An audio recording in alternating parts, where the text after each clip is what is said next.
tabia, hicho ndio kitu kwake mimi ninacholingia. Mtoto mchapakazi wala sio mvivu, asikata tamaa, yani mvumilivu, mwenye heshima alafu ni mtulivu, hapendi binafsi tena ni mkarimu, haongopi, ukweli kwake muhimu, mwenye upendo aliye mchangamfu, anayependa sala, yani kumwomba Mungu, nikimwoa ni amani kwenye nyumba yangu.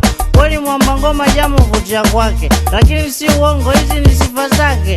Hata mkisema mimi wala sisuki, hayo ni maneno wala sio mkuki. Oh we mlevi wala hamtawezana, basi nikilewa si ndo nazidi kupendana. This is my wife to be bwana. Hata mkisema hiyo ni kazi bure, aingia sikio la huku atokea sikio la kule, msimamo wa kumuoa kwangu uko pale pale. I love you. Wacha nimuoe na nyumba jengewe, mtoto mzuri we. Wacha nimuoe na nyumba jengewe, mtoto mzuri we. Ananichanganya, ananirusha roho. Ananichanganya, ananirusha roho. Urubu inzi katumbukia, na mtoa mimi kunywa pombe naendelea, nikimwaga nani hasara atafidia. Kwenye pombe mbaili lakini sio kwa mchumba, wacheni moyo, wacheni mjenge nyumba. Ananichanganya sana mimi huyu mchumba, ananipenda japo mimi sina mafumba.